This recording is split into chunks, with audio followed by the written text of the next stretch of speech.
Gérard Scheffer a cette particularité d'avoir été un policier au moment où il a commis les 34 crimes dont on l'a soupçonné. Il n'a jamais avoué ses meurtres, comme vous allez pouvoir le constater dans cet entretien. Et à la limite, on peut donc considérer que le questionnement que je fais avec lui est un échec, puisqu'il nie avoir commis ces crimes. Et comme j'ai constaté tout de suite dès le début de l'entretien qu'il était extrêmement arrogant, très égocentrique, très donneur de leçons, je l'ai abordé avec une tactique assez spécifique. Je me suis dit, je ne vais jamais réussir à le bouger. Il est trop ancré dans ses certitudes, trop sûr de lui, donc je vais la jouer le jeune homme très naïf qui vient de France, qui vient rencontrer ce professeur, entre guillemets, qui côtoie tous les grands tueurs en série, parce que dans la prison de Stark, à ce moment-là, quand je le rencontre, il y a près d'une trentaine de tueurs en série qui sont ses voisins de cellule. Donc j'ai abordé comme tactique de l'interroger de manière indirecte, de le faire parler à la troisième personne de tous les célèbres tueurs en série qu'il fréquentait dans cette prison de Floride. Je lui posais des questions du type Gérard Scheffer, toi qui as côtoyé Ted Bundy, qu'est-ce que tu penses que Ted Bundy aurait fait pour amadouer des jeunes filles, pour les obliger à monter en autostop dans leur véhicule? Comment il aurait fait pour les emmener dans la forêt? Qu'est-ce qu'il aurait fait pour les tuer, etc. Et comme je savais que les crimes de Scheffer ressemblaient beaucoup à ceux de Ted Bundy, petit à petit, quand il m'expliquait la façon d'agir de tel ou tel tueur en série, c'était ses propres fantasmes qui finissaient par remonter à la surface. Et vous allez le constater de manière assez frappante. À la fin de l'entretien, il se laisse totalement happer par ses propres fantasmes et on voit véritablement une transformation physique du personnage. Ses yeux deviennent plus intenses, les traits de son visage sont beaucoup plus prononcés, il est beaucoup moins souriant. Et à ce moment-là, d'ailleurs, j'avais établi, avant l'entretien avec mon caméraman, un code gestuel, c'est-à-dire que si j'écartais les doigts de telle manière pendant l'entretien, ça voulait dire « fais-moi un gros plan du visage ».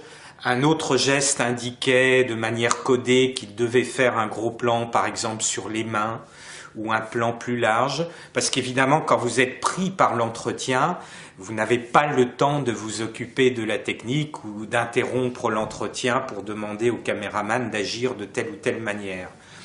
Et vous allez voir notamment ce gros plan sur le visage de Scheffer qui parle de manière frappante. J'insiste beaucoup là-dessus. Ce qui m'a aussi extrêmement déstabilisé et frappé pendant l'entretien avec Scheffer et que je n'ai jamais ressenti avec aucun autre tueur en série, c'est que dès l'instant où je me suis retrouvé face à lui, j'ai eu l'impression de me retrouver face au mal avec un M majuscule.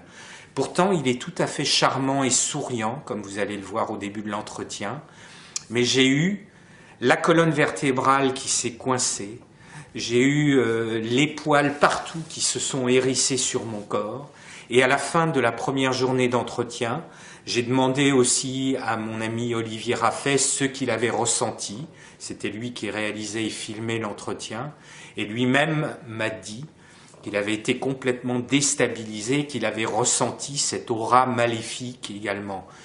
Je n'ai jamais ressenti une telle impression avec aucun autre des 50 et quelques tueurs en série que j'ai rencontrés.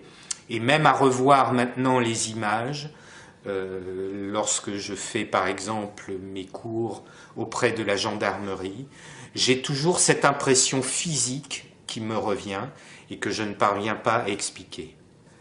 Gérard Scheffer avait un mode opératoire qui lui était propre. Il utilisait ses fonctions de shérif adjoint en Floride avec sa voiture de service pour prendre des autostoppeuses, pour les mettre en garde sur les dangers de l'autostop il les raccompagnait chez elle, se faisait donner de par sa fonction les numéros de téléphone, puis par la suite recontactait ces jeunes filles et leur proposait de les accompagner, de leur faire visiter tel ou tel coin des marais de Floride. À ce moment-là, comme il était un fan de bondage, il ligotait ses victimes avec des nœuds assez élaborés, les pendait à des branches d'arbres, de façon à ce que les pieds, les doigts de pied, touchent à peine le sol, et que de temps en temps, au bout de quelques heures, elle soit obligée quasiment de se pendre elle-même. Au bout d'un certain temps, il les détachait avant qu'elles aient péri, et il les obligeait à boire de l'alcool pour par la suite les photographier pendant qu'elles urinaient et déféquaient. C'était un de ses fantasmes. Puis après les pendait à nouveau, et il terminait par la strangulation, qui était véritablement une obsession chez lui. D'ailleurs, pendant les entretiens avec lui, quelquefois il griffonnait sur un bout de papier, et c'était toujours des images de jeunes filles pendues ou attachées, nues, qu'il dessinait devant moi. Par la suite, il se fait prendre pour tentative de kidnapping de 2 jeunes filles. Parce que pendant qu'il les attache et qu'il les ligote dans une forêt des marais de Floride, il est appelé en service.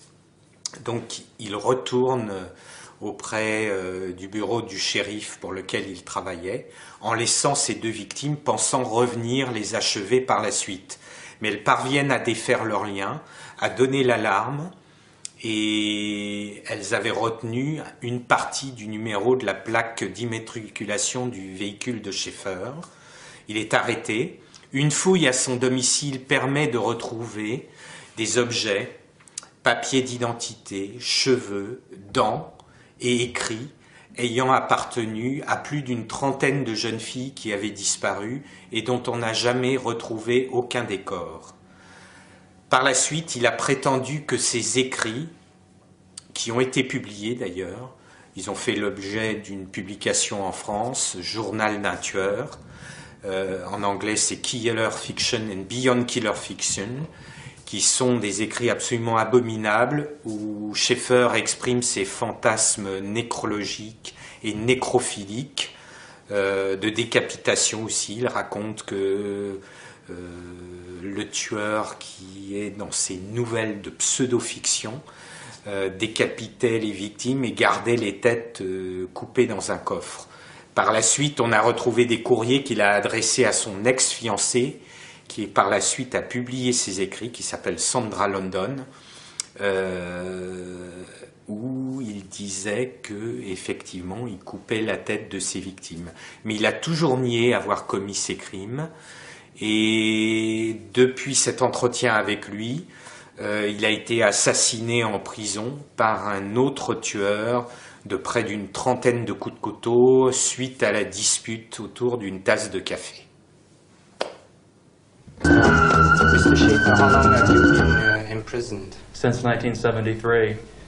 And what are you accused of? Well, do you mean what am I convicted of or what am I accused of? I'm accused of a lot more than I'm convicted of. I know first, what are you accused of? Well, I was accused of originally accused of killing 34 women, but nobody has ever managed to come up with 34 names, jurisdictions, or anything else. It's a false accusation. And what is your conviction? I was convicted of killing 2 in Fort Pierce. I was never shown to be at the crime scene. There was never any link between me and the people that were killed, except the testimony of the mother of one of them. Why do you sometimes supposedly called or been in touch with some newspaper telling them that you're the biggest killer of women in this century? Who is that? That's what Robert Stone says. That's not a secret. That's on the front page of the Palm Beach Post newspaper on May the 13th, 1973. the Sunday paper. And that's what it says. That's not what I say. That's what Robert Stone said. And that's what the Palm Beach Post said. So if I say that, that's just parroting what they've said. I denied it. I have always denied it. But I'm not going to sit down here and say that I've never been accused of it. Robert Stone said that I was the #1 killer of women in this century. That's bullshit. He's a liar. You're a liar, Robert Stone. And when did you start writing fiction? Oh, you want to hear about the book? In 1963. I've been a writer since '63, published since '63 in fiction. What was your intent in writing killer fiction? Well, killer fiction, the intent. Well, when you watch television in today's world, there are all of these shows that show violence and sex, and they glamorize the criminal life, so to speak. Like the Ted Bundy, they've glamorized Ted Bundy and Henry Lucas, who you'll be speaking with, Otis Toole. And these people are not to be glamorized. What they do is a very, very horrible thing. And I felt that if I wrote a book that portrayed what the reality of serial murder was, as opposed to the glamorization of it that people in the public see on television, that maybe somebody would be shocked enough to say that these people should not be glamorized. They should be condemned for what they're doing. Like Otis Toole, he markets a barbecue sauce. He is a human cannibal. He killed people, cut them up, and ate them. And prepared a barbecue sauce, his own recipe, and put the barbecue sauce on them and cooked them. And today he's marketing his barbecue sauce. You can buy it through Sandra London. Now, that is horror beyond belief to me. How can anybody do something like that? But yet when you meet Toole, you'll see he's kind of an affable guy, and he's full of smiles. And yet he's probably one of the most dangerous people on the face of the earth, if you get on the wrong side of him. So killer fiction, having met many of these people, having met Bundy, and he's just the most famous one, but there's many other ones. And listening to these people talk to me, just as we're talking, sort of like peers, and hearing the stories that they had to tell, I said, I ought to put these into a book format, into an anthology, and fictionalize them, and maybe I can get across the horror of what serial murder is all about. But you think you've reached your goal as a writer? A goal? No, it's not a goal. Killer fiction is just one book. And Beyond Killer Fiction we had so many favorable responses that I decided to write Beyond Killer Fiction, because people were writing and say, wow, this is so terrible, this is so disgusting, can I get some more? And I said, wow, this is really weird. People are writing and they like it, they want more, and they're saying this is horrible. It's like one girl wrote, she says, I was so scared I couldn't sleep for 3 days. Do you have another book coming out? I said, well, what's going on here? But at a certain point with Beyond Killer Fiction, I decided that the prose was appealing to that was hitting the public in the wrong way. It was appealing to people who have a morbid curiosity in that side of human nature. And it was failing to achieve what I wanted it to achieve, which was to cause people to have insights as to what our society was doing with the sex and violence that's portrayed on television every day and being fed to the children. And they're being desensitized to how to relate to other people. They think that, bang, you get shot and you fall over and then you get up at the end of the show, and that's not the way it really works.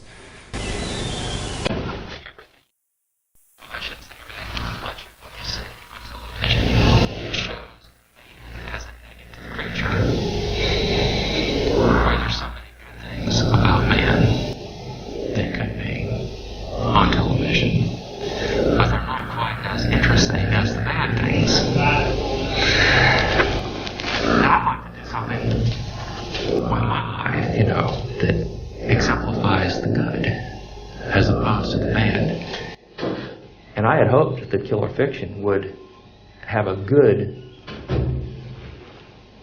would be something that would be good. And it's kind of a mixed bag, actually. Some people say, yeah, it's really good. And then others say, it's really disgusting. And I say, yeah, you're right, it is. It's really disgusting. Does it make you want to hate murder? Or does it make you want to do murder? Because if it makes you want to hate murder, then it's working. Does it really horrify you? Are you a little more cautious about picking up that hitchhiker? You girls, are you a little more cautious about who you pick up in the singles bar and take home? Like Mr. Goodbar, right? Diane Keaton did that very well, but do you get my drift? What I was trying to inject an awareness into people through that? They see The Deliberate Stranger and they see it as entertainment. But Ted was real. He was real, man. He'd kill you and laugh. He enjoyed it. And I could sit there, like when I'm sitting with you and talk about it, he relished it. And I'm thinking, wow, this guy, if only you could get his face on a camera when he's talking to me like this in the cage. They say. Was he reliving all the time his murders? Well, I wouldn't say all the time, but I took he told me that he had followed my case in the detective magazines, and that he had killed 2 girls in Washington as a copycat crime, so to speak, on the place in Jessup. And I think those were Ott and Naisland.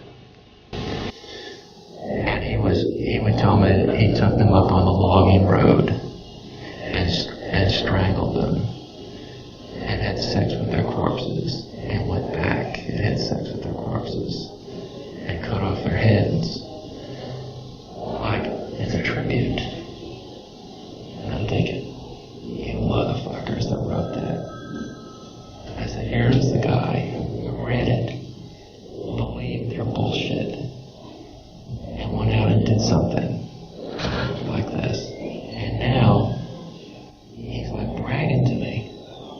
It wasn't exactly a brag, it was like a tribute. How many did you get, really, Jerry? They said 34. Did they get all of them? Or did you have private graveyards? I said, Dad, I'm the best. I said to somebody like that, right? What can you say? You're left without any kind of rational response because you say, that is all bullshit.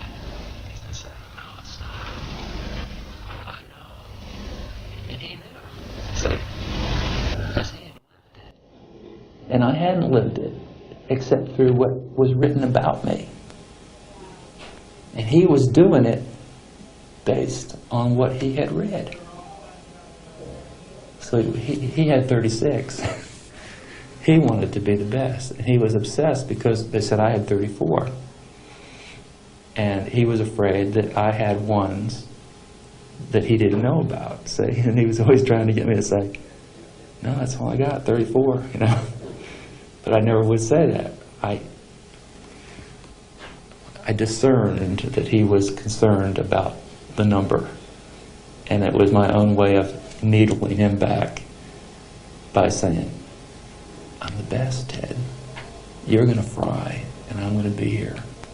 And I'll be the best, just like they said. The number 1. Mr. Stone had it all right.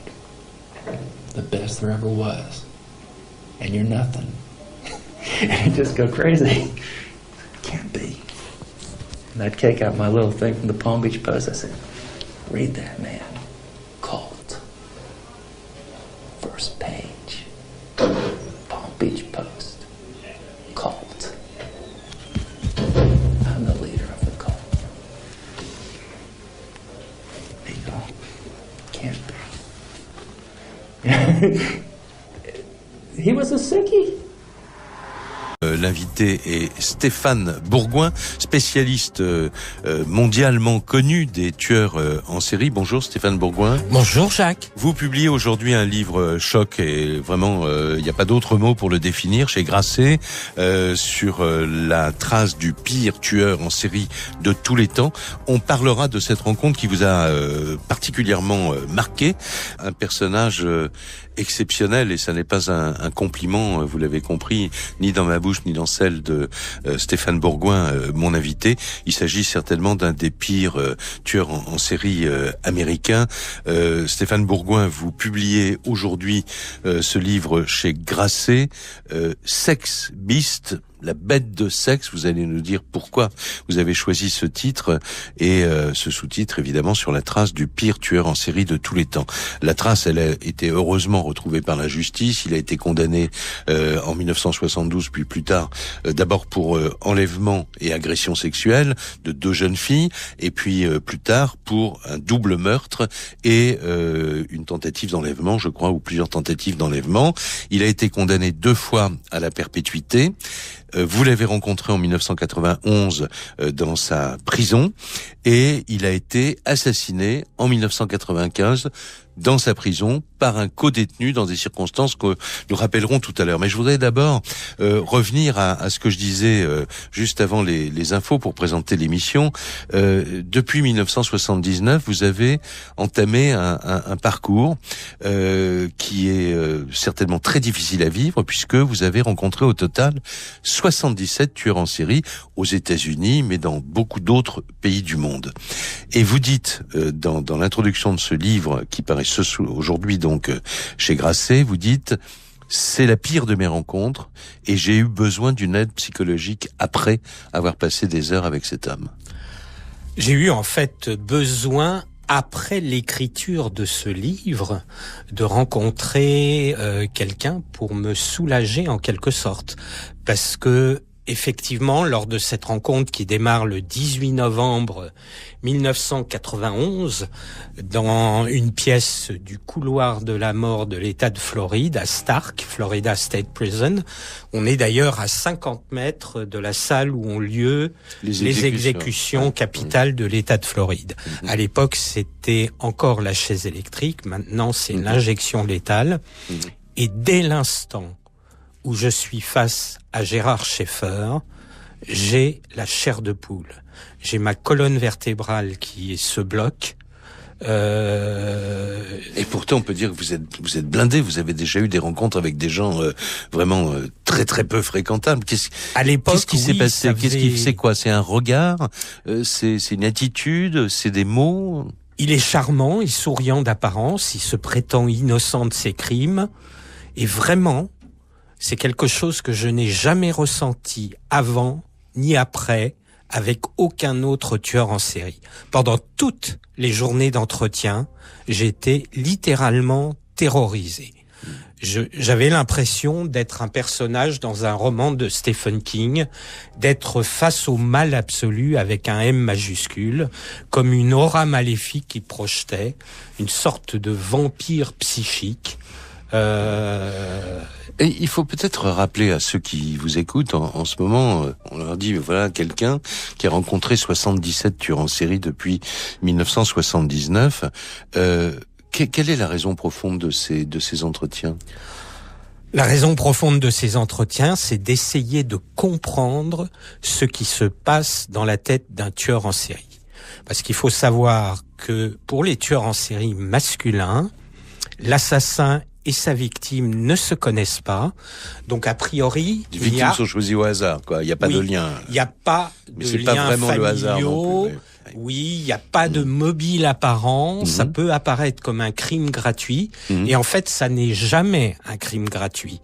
Donc, pour comprendre ces tueurs en série, leur psychologie particulière, il faut leur parler, les rencontrer. Ça ne permettra pas évidemment de les empêcher de passer à l'acte, mais ça permet aussi aux policiers, aux magistrats, de mieux comprendre la psychologie particulière de ces tueurs en série et donc d'espérer pouvoir les appréhender plus rapidement. Oui, interrompre les séries ou faire en sorte qu'il n'y ait pas de séries, parce qu'il y a évidemment, mais ça on va pas revenir là-dessus parce que vous avez écrit beaucoup de livres sur ce sujet, mais sur les rituels, sur les trophées, tout ça, on va en parler à travers l'histoire de Gérard Schaeffer, parce que c'est une sorte de concentré de toutes les... Alors, les mots du vocabulaire manquent, parce que déviance, qu'est-ce que ça veut dire quand on parle d'un homme comme ça? Il faut ajouter que cet homme a été shérif adjoint d'une petite ville de Floride, et lorsqu'il a été arrêté la première fois pour une tentative ratée, puisque il avait enlevé avec sa voiture de patrouille 2 jeunes filles qu'il avait ligotées à un arbre près d'une rivière, vous allez nous dire, ces 2 jeunes filles ont pu s'échapper. Et cet homme, à l'époque, était avec sa voiture de service, quoi. Mais parlons une seconde encore en termes généraux de cette histoire. La police américaine, la justice, lui attribue peut-être 34 assassinats de femmes et de jeunes femmes, voire de fillettes. Je disais tout à l'heure que certains profileurs du FBI pensent qu'il est peut-être responsable d'une centaine d'assassinats. Ce n'est pas votre cas, parce que vous avez mené, au-delà de publier ces rencontres, le contenu de ces conversations, vous avez mené une véritable enquête sur cet homme.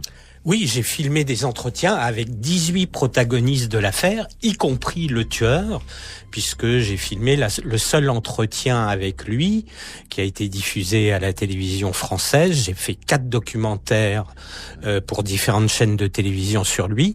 J'ai filmé aussi 43 lieux ou photographiés associés à ces crimes, toutes les maisons où il a vécu, y compris la maison de sa mère à Fort Lauderdale où il a grandi.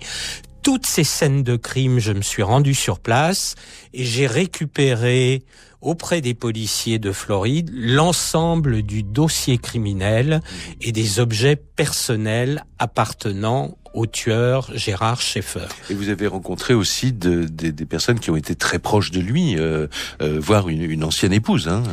Une ex-petite amie, oui, avec qui il a eu une relation en 1972 et qui, par la suite, lorsqu'il a été condamné à la perpétuité, l'a rencontré à nouveau en prison et a publié des écrits du tueur, qui ont été rassemblés sous le titre de Journal d'un tueur, qui est des écrits absolument abominables, qui ont servi à condamner ce tueur en série.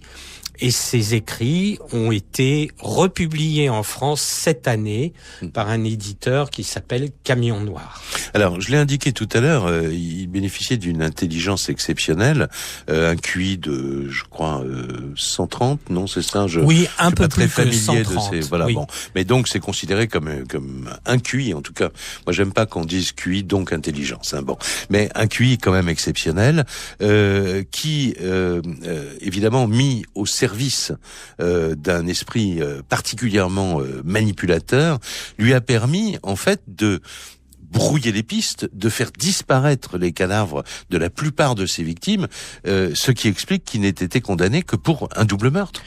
Et lorsqu'il a fait des études au préalable, avant de s'engager dans la police, des études de criminologie. Il était diplômé en criminologie et en droit. Oui. Donc, il savait parfaitement comment mener les enquêtes. Et d'ailleurs, dans ses écrits, y compris à des lettres qu'il adresse aussi à des policiers et à son ex-petite amie, il dit « pas de corps, pas de délit ». Eh oui. C'est la phrase de Staline, pas d'homme, pas de problème. Encore un mot pour compléter la personnalité de cet homme. Après, on va entrer ensemble dans son histoire. Il a également, il ne fait pas qu'écrire des lettres, il envoie du papier bleu aussi.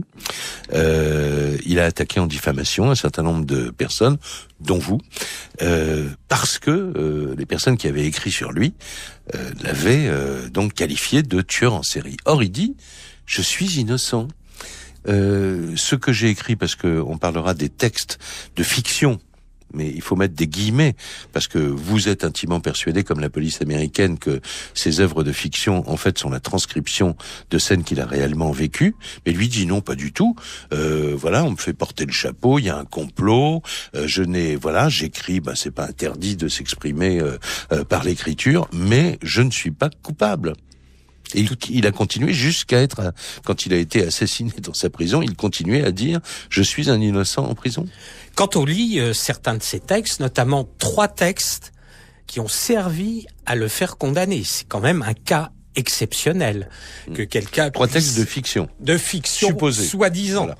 Mais qui sont la photocopie totale et parfaite, excusez-moi d'employer ce terme, de ces scènes de crime. Voilà, quand on connaît le dossier, on peut mettre des noms sur les personnages qu'il décrit dans ses prétendues fictions, quoi, en fait. Tout à fait. Pratiquement. Ouais. Parce que ces textes qui vont être retrouvés au domicile de sa mère en avril 73 sont retrouvés aux côtés d'objets appartenant à plus d'une dizaine de victimes, y compris des dents de certaines de ces victimes.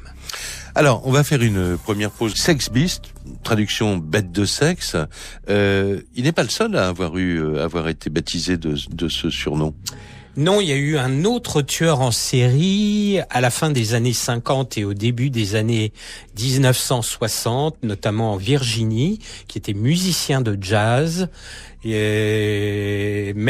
Reese, qui a lui aussi eu ce surnom. Mais je veux dire, à côté de Gérard Schaeffer, c'était un petit malfrat, puisque Gérard Schaeffer, à mon avis, collectionne le plus grand nombre de perversions possibles et même inimaginables. Ouais, ce qu'on appelle les paraphilies, vous expliquez ça très bien dans le livre. On va pas en faire la liste parce que on a suffisamment d'imagination malheureusement pour ça.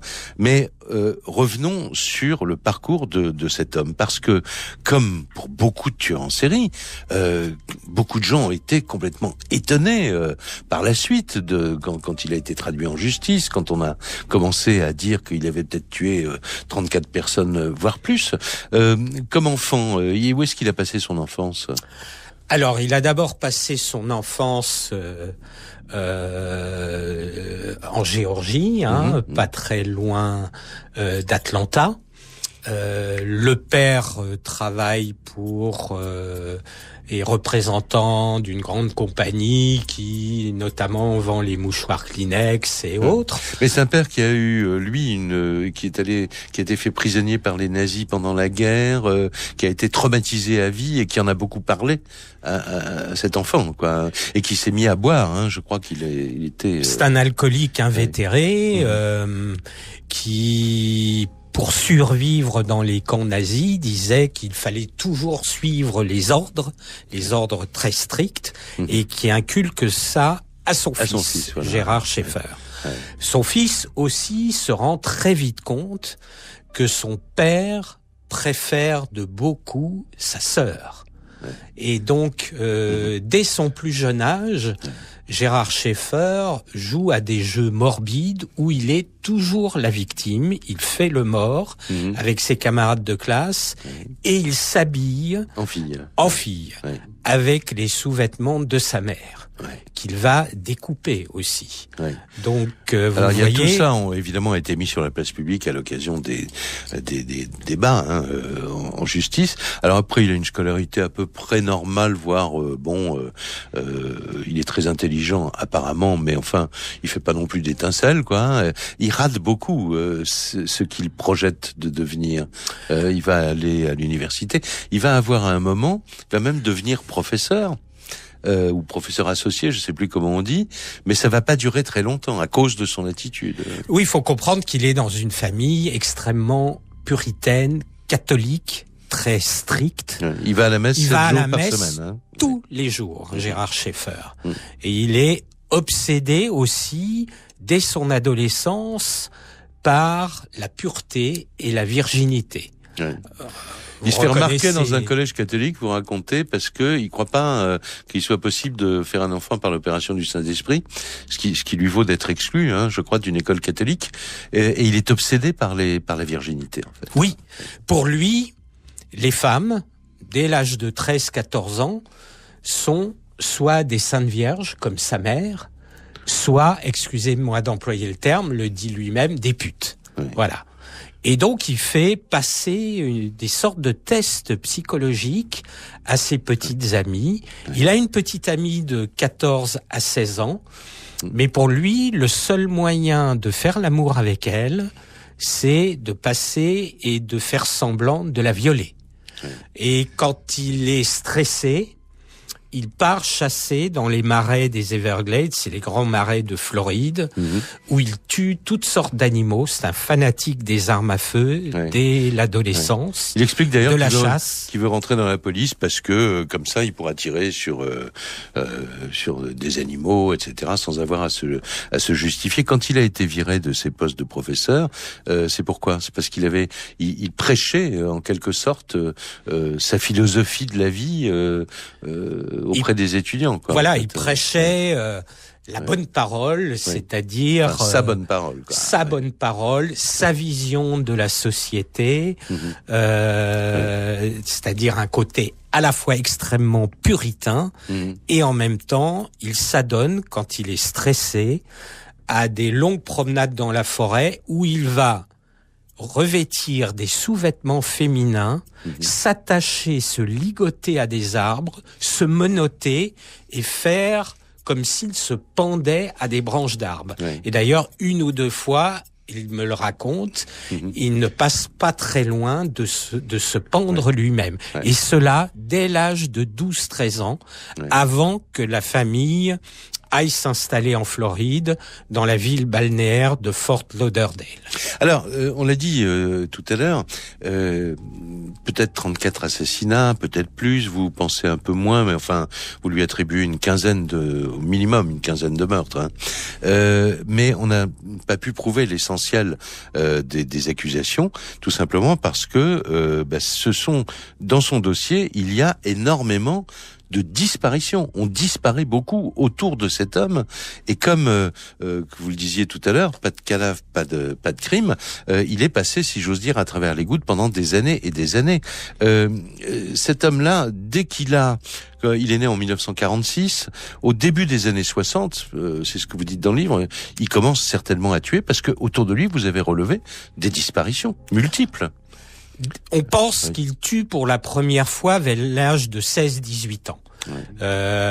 Dans des courriers qu'il a adressés à son ex-petite amie Sandra London, il fait allusion, et auprès de certains policiers aussi, notamment à une mort semi-accidentelle d'une jeune fille sur une plage de Floride qui l'aurait étranglée dans un jeu d'asphyxie érotique. Mais les véritables meurtres commencent en 1969.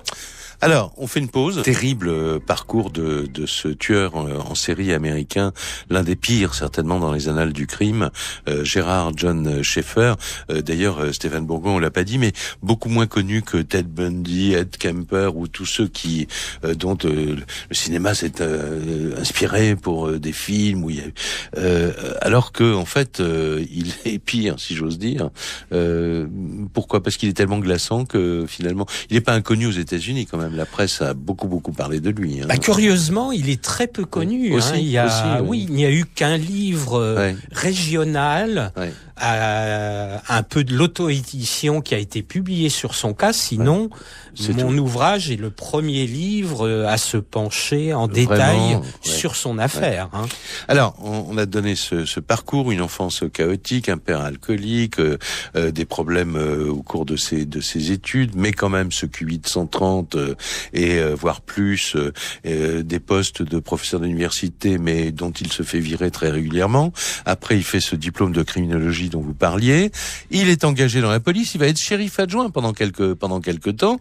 Et au moment de ce que nous allons raconter maintenant, c'est-à-dire 1972, cet enlèvement et ce double meurtre raté parce que les victimes réussissent à s'échapper, il travaille depuis 28 jours dans la police, et il a l'uniforme, son insigne et sa voiture de fonction. Et c'est comme cela qu'il prend en stop dans la voiture de police 2 jeunes filles qui font du stop au bord de la route. Oui, parce que quelques mois auparavant, il a travaillé dans un autre commissariat, juridiction différente, à Wilton Manors, où il a été renvoyé à cause de nombreuses erreurs de procédure, parce qu'il montre tout le temps sa plaque de policier, qu'il essaye d'obtenir l'adresse de jeunes femmes. Ah oui, c'est ça. Il donne des contraventions, puis il passe l'éponge si les jeunes femmes leur donnent leur numéro de téléphone. Hein. Voilà, c'est ça. Voilà. Donc il se fait renvoyer. Donc beaucoup de ses collègues ont même dénoncé à leur hiérarchie son comportement. Hein. Oui, il se fait réengager dans le comté de Martin en présentant une fausse lettre de recommandation de la personne qui l'a viré. De la personne qui l'a viré. C'est quand même très gonflé. Oui. Et au bout de 28 jours à peine, il téléphone de lui-même à son supérieur, le shérif Robert Crowder, que j'ai rencontré, qui me parle longuement de Schaeffer d'ailleurs dans l'ouvrage, pour lui dire « Écoutez, shérif, je crois que j'ai commis une grosse erreur, vous allez me gronder ». Et... parce qu'il sait que les filles vont appeler la police, quoi. Voilà. Bon. Oui. Alors, ce qu'il a fait, c'est que le jour précédent, le 20 juillet, il avait déjà approché ces 2 jeunes adolescentes qui faisaient de l'autostop. Pamela Sewell, c'est Nancy Trotter en Floride.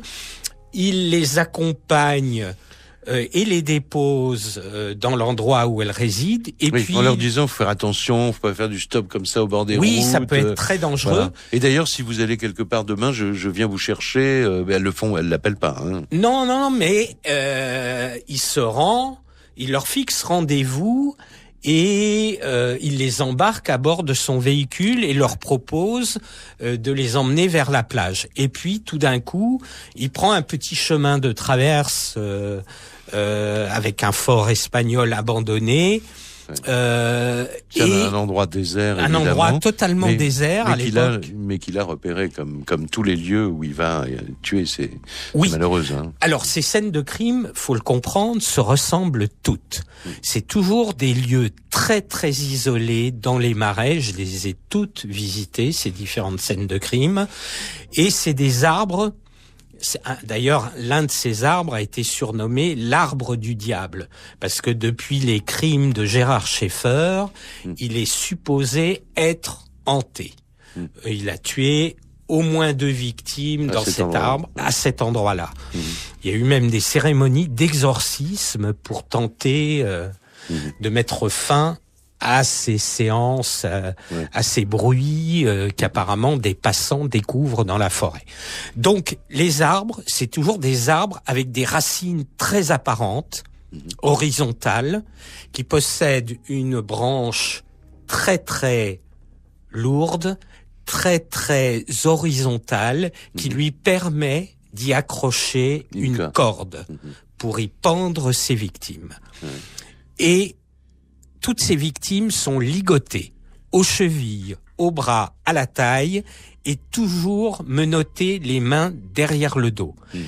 Et Gérard Schaeffer a presque toujours, dans 90% de ses crimes ou tentatives de meurtre, kidnappé des jeunes filles 2 par 2.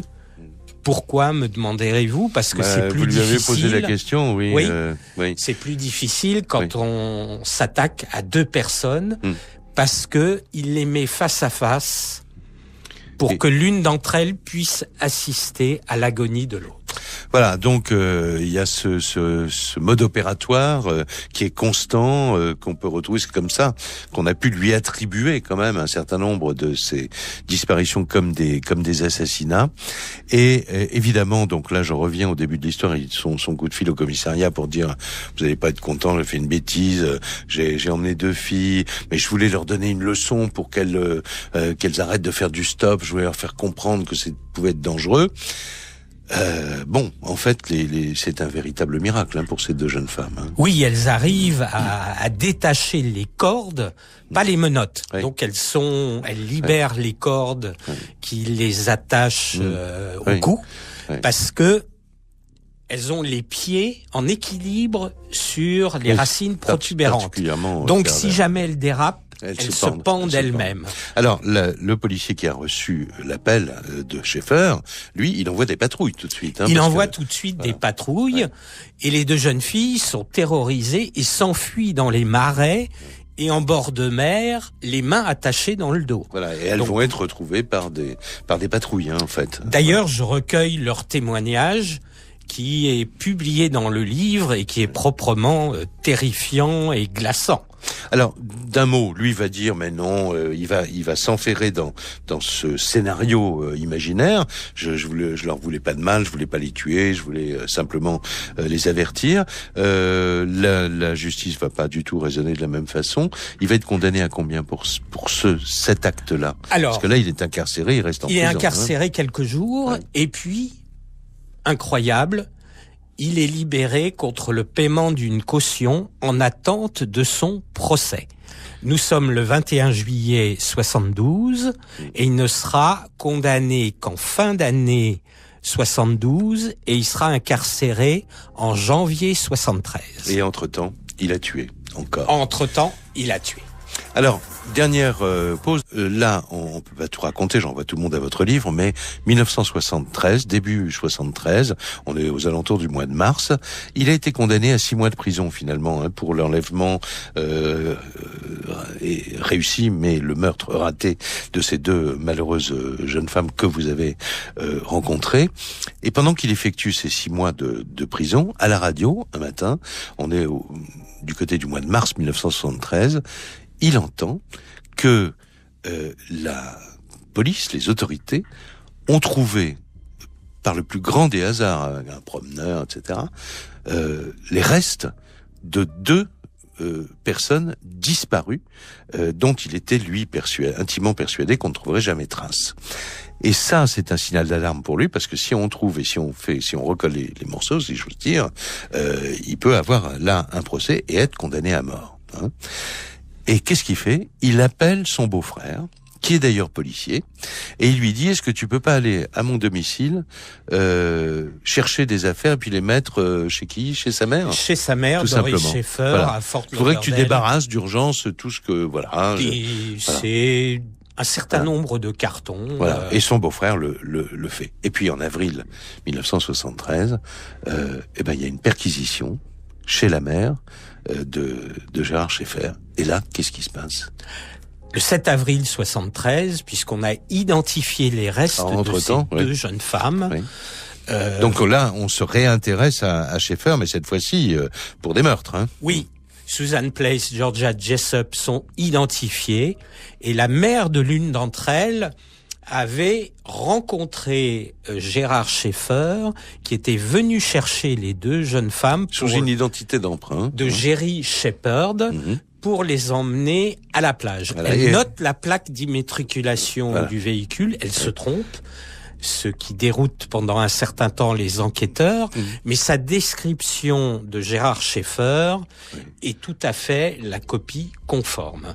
Donc les policiers font le lien entre le Jerry Shepherd et Gérard Schaeffer, qui est condamné et en prison, et donc une perquisition est menée au domicile de la mère. Et alors là, ils vont aller de découverte en macabre en découverte. Oui, macabre. Je publie la liste de tous les objets qu'on a découverts lors de cette fouille, qui sont incroyables.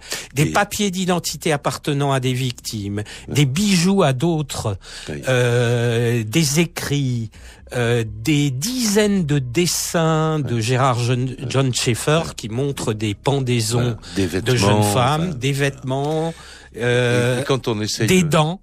Des mèches de cheveux appartenant à d'autres victimes. Voilà. Et donc, quand on met face à face devant cette liste terrible, macabre, les objets ayant appartenu, il y avait un sac notamment qui a été une preuve accablante évidemment, parce qu'il avait offert ce sac, je crois, le sac d'une des victimes qu'il avait offert à sa propre épouse. À son épouse. Ce qu'il faisait, lui, c'est qu'il offrait un certain nombre des bijoux à son épouse et il raconte que ça l'excitait beaucoup de voir son épouse porter les bijoux de ses propres victimes. De ses victimes, voilà. Donc voilà, point de suspension. Je vous remercie beaucoup de nous avoir donné en avant-première sur RTL aujourd'hui le contenu de ce livre Sex Beast, donc qui paraît chez Grasset. Samedi prochain, vous serez en conférence d'ailleurs dans le sud de la France, à Aix-en-Provence. À Aix-en-Provence, oui. Samedi 28 à 18h30 à l'Institut de criminologie méditerranéen, où je fais une conférence autour de Gerard John Schaeffer. Je vais passer des images de mon entretien et je dédicacerai aussi mon ouvrage. Je vous remercie beaucoup. Merci infiniment, Stéphane Bourgoin. L'émission